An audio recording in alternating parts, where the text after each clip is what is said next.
ಯಜಮಾನ್ರಿ ಯಾವ್ರ ರೀ? ಗುಡಿಸಾಗ್ರಲ್ರಿ? ನವಲಗುಂದ ತಾಲೂಕು ಗುಡಿಸಾಗ್ರ ರೀ. ಇವು ಶರಣ ಬಸಪ್ಪನ ಪುರಾಣ ಮಂಗಲಕ್ಕೆ ಎತ್ತುಗಳು ತೊಗೊಂಡ್ರಿ. ಈ ಪುರಾಣ ಮಂಗಲದೊಳಗೆ ಸವಾಲು ಮಾಡ್ತೀರಿ, ಇವು ಸವಾಲು ಮಾಡ್ತೀರಿ ಅಲ್ರಿ? ಅಲ್ಲಿ ಯಾರಾದ್ರೂ ಬಂದು ಸವಾಲು ಮಾಡ್ಬೋದಲ್ರಿ? 2 ಜೊತೆ ಅದಾವ್ರಿ. ಇವೊಂದು ಜೊತೆ ಇನ್ನೊಂದು ಜೊತೆ ಅದಾವ್ರಿ. ಹಾಂ ಹ್ಞೂ ರೀ. ಒಂದು ಜೊತೆ ಕುರಿಗೆ, ಒಂದು ಜೊತೆ ಬೆಳೆಸಲಿಗೆ ರೀ. ಹ್ಞೂ ರೀ. ಎಷ್ಟನೇ ತಾರೀಕಿಗೆ ಐತ್ರಿ ಪುರಾಣ ಸವಾಲು? ನಾಳೆ ರವಿವಾರ ಐತಲ್ರಿ?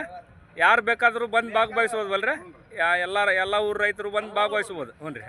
ಸರಿ, ನಿಮ್ಮ ಮೊಬೈಲ್ ನಂಬರ್ ಹೇಳ್ರಿ ಒಟ್ಟು. 84 ರೀ 95 02 44 ರೀ 23 ಅಲ್ರಿ? ನಾಳೆ ಅಲ್ರಿ? ರವಿವಾರ. ಹಾಂ, ಗುಡಿಸಾಗ್ರದೊಳಗೆ. ಹ್ಞೂ ರೀ. 800 ಬರ್ಬೇಕು. 10 ಗಂಟೆಗೆ ಸವಾಲು. ಸಾಯಂಕಾಲವರೆಗೆ ಇರ್ತೈತೆ ರೀ. ಹಾಂ, ಸಾಯಂಕಾಲದಿಂದ 8 ಗಂಟೆ ಸಾಯಂಕಾಲದಿಂದ ರೀ. ರಾತ್ರಿ 8 ಗಂಟೆಲಿಂದ ಸವಾಲು 10 ಗಂಟೆ ಮಟ್ಟ ಸವಾಲು. ಸರಿ ಸರಿ ರೀ.